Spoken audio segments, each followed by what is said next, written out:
So get this, on March 3rd, 2026, 6 huge headlines dropped that on the surface seem to have nothing to do with each other. A historic court verdict, a military AI breakthrough, a revolution in digital media. But they weren't separate stories at all. They were all just pieces of one single, massive event, a fundamental rewiring of our world. In this explainer, we're going to put all those pieces together and show you the real shape of this great reconfiguration. And it all kicks off right here with this quote. It's from a landmark verdict that brought one of the most dangerous surveillance operations in history to a crashing halt. And believe me, this isn't just about some court case. It's about the first pillar of our story, a massive shift in power. You see, the spyware they were using, called Predator, used something called a zero-click exploit. And this is what made it so terrifying. You didn't have to click a bad link. You didn't have to download a weird file. The attack was totally invisible. Your phone could be completely compromised just by receiving a message you never even saw. This was the weapon that let a private company wield the power of a government spy agency. But here's the thing. The fall of Predator isn't just one company's story. It's really just a symptom of a much deeper, more profound change. We are watching a complete reconfiguration of how power is made, how our digital reality is defined, and even how the physical world supports the whole shebang. All right, so here's how we're going to break this down. First, we'll start with the new rules of power. Then we'll move into how our digital reality is being totally redefined. After that, we'll look at the physical reset that's happening underneath it all. And finally, we'll ask what it all means for what's coming next. So let's jump right in. Section 1, the new rules of power. This is all about watching old systems of control just crumble while entirely new ones, built on artificial intelligence, are rising up to take their place. I mean, this verdict was huge. It really marked the end of an era. The Predator founders got a combined 126-year sentence. And for the first time ever, it was the actual people, not just a faceless company, who were held criminally liable for selling this kind of code to authoritarian regimes. Their spyware was basically a ghost in the machine, using something called a ghost protocol hidden in 5G hardware to become invisible. Its downfall really signaled the end of that whole unaccountable surveillance-as-a-service industry. But you know, as that wild west of private surveillance comes to an end, a new, far more centralized and powerful system is being built based on totally different principles. And that brings us to Project Guardian. The Pentagon officially plugged Anthropic's Claude 4.6 AI right into its core defense networks. Now, it was chosen for its constitutional AI, which is basically a safety framework. It's like baking in a set of principles like a constitution to stop the AI from going rogue and developing its own goals.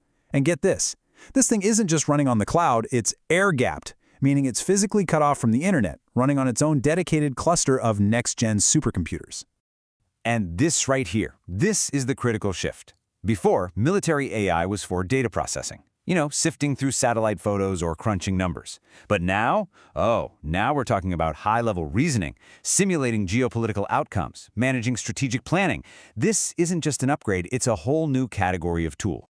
Which, of course, brings us to the central question of this new era. An AI that can run millions of wargame scenarios in a second is an unbelievable advisor, right? But in a crisis, when decisions have to be made in milliseconds, does that advisor effectively become the commander? This is the fear that's kicking off a new global cognitive arms race. Okay, so power structures are shifting in a massive way. But at the exact same time, the very fabric of our digital world is being rewoven. Let's move into our second section, redefining digital reality. This is all about a fundamental change from passively viewing content to actively generating entire worlds. This is the headline that changed everything for creatives. The uncanny valley, that creepy, almost human feeling you get from CGI. Yeah, it's officially a thing of the past. The latest AI models aren't just making weird little video clips anymore. They are generating coherent, physics-based realities. And the technology driving this is astounding. Sora 2.5 uses a temporal physics core, which is a super fancy way of saying it actually understands how objects should move and interact over time, just like in the real world. Runway Gen 4 has directorial SDKs, letting creators give camera commands in plain English. The result? A single person can now create visuals that look like they came from a Hollywood blockbuster, which has, as you can imagine, sparked massive strikes over the use of AI-generated actors or generative personas. But this new reality isn't just about video, it's about how we interact with technology itself. We're moving from large language models, or LLMs, to large language agents, or LLAs. The difference is simple, but it's profound. An LLM talks to you, an LLA acts for you. And here's how it works. You just give the agent a mission profile, like book my trip to Tokyo. It then gets access to the tools it needs, your calendar, airline websites, banking apps, and it just executes the entire multi-step task on its own, only reporting back to you when it's all done.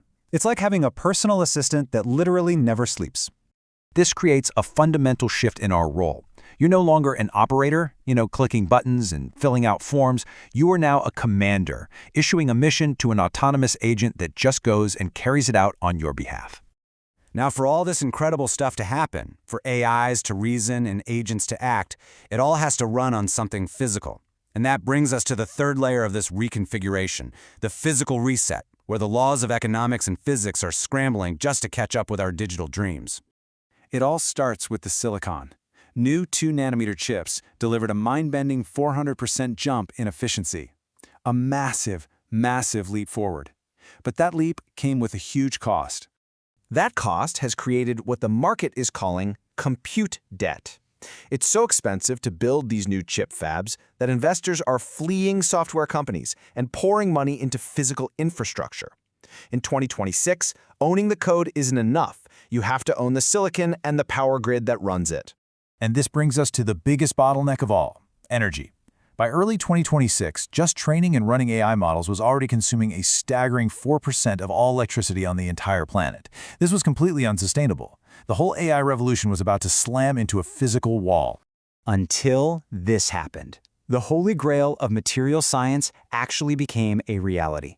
Room temperature superconductors. We're talking about materials that can transmit electricity with zero, and I mean zero energy loss as heat. And this is the number that changes the future.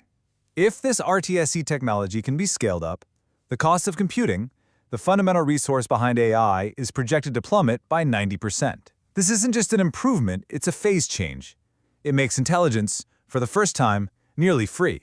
So let's bring it all together. We've seen the rules of power rewritten, our digital reality redefined, and the physical laws of energy and compute fundamentally broken and then remade. This isn't just a collection of separate events, it's a cascade. Which leaves us with one final, critical question. When you combine near-limitless energy with autonomous AI agents and new global power structures, you create a new world. The question we have to answer now is who or what gets to write the rules for it.